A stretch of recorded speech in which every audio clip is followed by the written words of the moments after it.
اگر تم احد پہاڑ سونے کا بنا کر اللہ کے راستے میں دے دو اور میرا صحابی ایک مٹھی جو یا آدھی مٹھی جو اللہ کے راستے میں دے دے، احد پہاڑ سونے کا تمہارا ایک پلڑے میں ہو، صحابی کی آدھی مٹھی جو ایک پلڑے میں ہو، احد پہاڑ بھی صحابی کے اجر کو نہیں پا سکے گا۔ میرے نبی نے کہا میرے صحابہ کو گالیاں نہ دو، اور آج شرعام صحابہ کو گالی دی جاتی ہے۔ ایک گالی دینے والا ظالم گالی دیتے ہوئے کہتا ہے کہ ابراہیم خلیل اللہ وہ تھے جن کو اللہ نے صدیق کہا تھا، جس کو اللہ نے خلیل بنایا تھا، وہ اللہ کا خلیل تھا، وہ اللہ کی طرف سے بنایا ہوا صدیق تھا، لیکن اس صدیق نے بھی 3 جھوٹ بولے، اس صدیق نے بھی 3 جھوٹ بولے۔ پھر لوگوں کو مخاطب کر کے رافضیوں کو کہتا ہے سنو، اللہ کا بنایا ہوا صدیق جب 3 جھوٹ بولتا ہے تو لوگوں کا بنایا ہوا صدیق کتنا بڑا جھوٹا ہوگا۔ اللہ کی نظر میں ان 4 کے سوا اور کوئی صدیق نہیں تھا اللہ کی نظر میں۔ اب ذکر ان کو کرنا، ذکر ان کا کرنا ہے، اب ذکر ان کا کرنا ہے جو اللہ کے نظر میں صدیق ہو، مسلمانوں کی نظر میں نہیں۔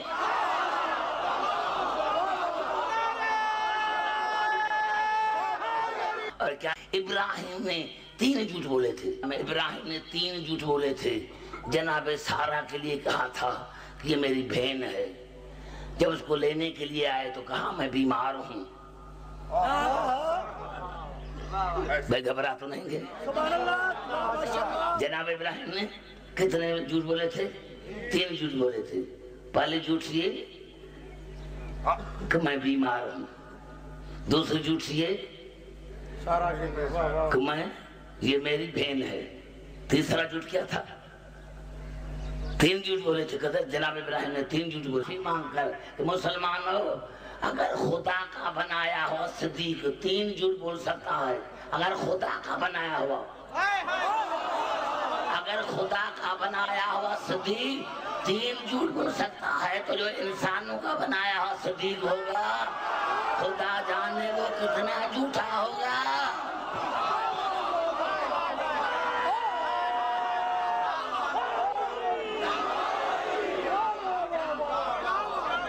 انا للہ و انا الیہ راجعون، لا حول ولا قوة الا باللہ۔ ابو بکر صدیق کو گالی دینے والوں، یہ ابو بکر تو وہ ہے جس کی صداقت پر دھرتی والوں نے نہیں عرش والے نے مہر لگائی تھی۔ یہودیوں کے محلے سے گزرے تھے، یہودی عالم تقریر کر رہا تھا، مجمع یہودیوں کا تھا۔ اسے کہا یہودی تو جانتا ہے محمد مصطفیٰ صلی اللہ علیہ وسلم سچے رسول ہیں، اللہ پر ایمان لے آ، مصطفیٰ پر ایمان لے آ۔ اس نے کہا اس اللہ پر ایمان لے کر آؤں جو ہم سے صدقات، زکوٰۃ، خیرات، چندہ مانگتا ہے، میں اس اللہ پر ایمان لے کر آؤں؟ اللہ فقیر ہے ہم غنی ہیں، اللہ فقیر ہے ہم غنی ہیں۔ آج اللہ کو گالی دی جائے ہم سر نیچے کر کے گزر جاتے ہیں۔ یا علی مدد کے نعرے، اللہ کے علاوہ غیر اللہ کو سجدے، اللہ کے علاوہ غیر اللہ کے لیے نظر و نیاز، کیا یہ اللہ کی توہین نہیں ہے؟ اسی کان سٹ لینے، کچھ نہیں کہنا، مولوی صاحب تقریر کر کے ٹر جان گے، اسی ایتھے ہی رہنا، ایویں لڑائی پہ کے کی لینا ہے۔ اہل شرک اپنے شرکیہ مواقع پر کھانے لا کر دیتے ہیں۔ پتر 11ویں دی کھیر ہے، سور نال ود حرام ہے، پتہ ہے مینوں، پر لیلا کوٹھے تے سٹ دیاں گے، اگر نہ لئی تے پتہ لگ جوئے وابی نے، لڑائی نہیں پانی محلے چی رہنا ہے۔ انا للہ و انا الیہ راجعون۔ تم بھی غیرت مند ہو، تمہارا بھی ابو بکر سے کوئی رشتہ ہے؟ یہودی، مجمع یہودیوں کا، عالم یہودیوں کا، محلہ یہودیوں کا، جب رب کو گالی دی گئی ابو بکر نے اس کے چہرے پہ تھپڑ مارا۔ وہ آیا، یا رسول اللہ آپ کے ساتھی نے مجھے مارا ہے۔ کہا یا رسول اللہ اس نے میرے رب کو گالی دی ہے۔ ابو بکر کی موجودگی میں کوئی رب کو گالی دے، ابو بکر کی غیرت برداشت۔ یا علی مدد کا نعرہ لگا کر سوال کرنے والا سوال کرتا ہے، اور یہ اس کے کشکول میں 10 روپے 5 روپے آٹا ڈال دیتا ہے۔ تم رب کو گالیاں سن کر پھر بھی خاموش رہتے ہو مصلحت کے تقاضوں پر۔ او جی آپ کو کیا پتا مولوی صاحب، ہم نے تو الیکشن میں کھڑا ہونا ہے، ایم این اے کی ہماری کرسی ہے، ایم پی اے کی ہماری کرسی ہے، تسی تو الیکشن لڑ دے کوئی نہیں، ساڈا الیکشن تو نہ خراب کرو۔ ٹھیک ہے یہ علی مدد کہتا ہے، ٹھیک ہے یہ قبروں کا پجاری ہے، ٹھیک ہے یہ قبروں پہ سجدے کرتا ہے، مولوی صاحب قربانی دا سیزن آ رہا ہے، اسی کھلا کٹھیاں کرنی ہے، ساڑھے گھر رولا نہ پا کے جاؤ، اپنی توحید سانبھ کے رکھو، سانو کھلا کٹھی کرن دیو، اسی چندے لینے۔ انا للہ و انا الیہ راجعون۔ یا رسول اللہ اس نے رب کو گالی دی تھی اور میں رب کی توہین برداشت نہیں کر سکتا۔ یہودی منکر ہو گیا، باقی یہودی بھی اس کے ساتھ مل گئے۔ آپ نے کہا ابو بکر تیرے پاس کوئی گواہ ہے؟ کہا آقا گواہ کہاں سے لاؤں؟ یہ یہودیوں کا عالم تھا، سارے یہودی اس کے ساتھ مل گئے، میرے پاس تو گواہ کوئی نہیں۔ اب شریعت فیصلہ بظاہر کیا کرتی ہے کہ تھپڑ مارنے والا تھپڑ کھائے گا، یہودی جوابی تھپڑ مارے گا کیونکہ گواہ کوئی نہیں ہے۔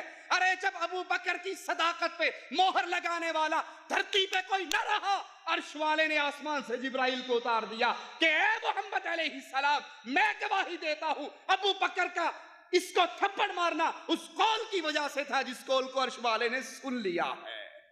انہوں نے مجھے فقیر کہا تھا، اپنے آپ کو غنی کہا تھا، اور وہ ظالم کہتا ہے کہ لوگوں کا بنایا ہوا صدیق کتنا بڑا جھوٹا ہوگا۔ انا للہ و انا الیہ راجعون۔ اور نبی کہہ رہے ہیں میرے صحابہ کو گالیاں نہ دو، اللہ کی قسم تم احد پہاڑ سونے کا بنا کر اللہ کے نام پہ خرچ کر دو، احد پہاڑ خرچ کر دو، صحابی آدھی مٹھی یا ایک مٹھی جو خرچ کر دے تم اس کے ثواب کو نہیں پہنچ سکتے۔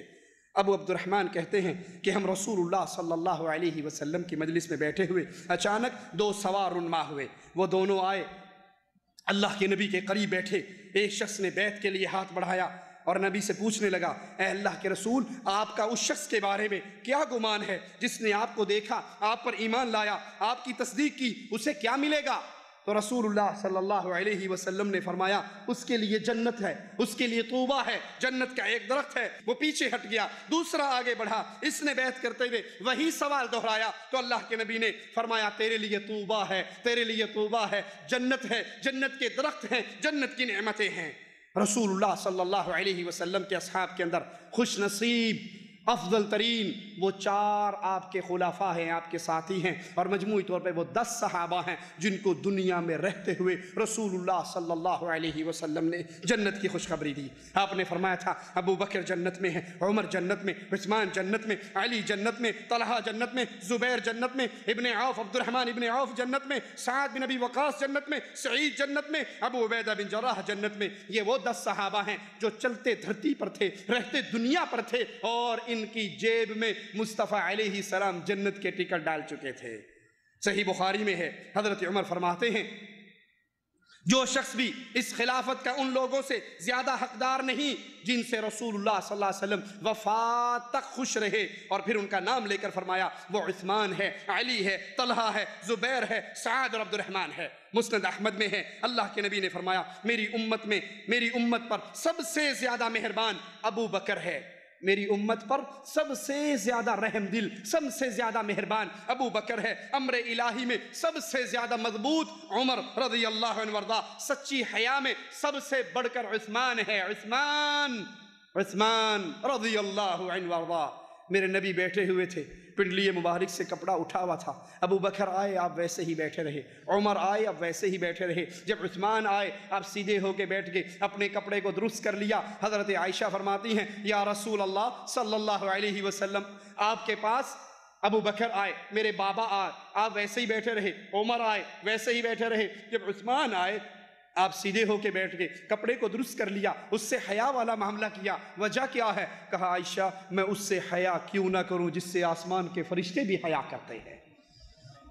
عثمان رضی اللہ عنہ وارضا، علی، اللہ کے نبی فرماتے ہیں سب سے زیادہ فرائض کے اندر واقف زید بن ثابت ہے، سب سے بڑھ کر قاری قرآن ابی بن کعب ہے، حرام و حلال کا سب سے زیادہ عالم معاذ بن جبل ہے، ہر امت کے لیے ایک امین ہوتا ہے، اور میری امت کا امین ابو عبیدہ رضی اللہ عنہ وارضا ہے، اور سب سے اچھا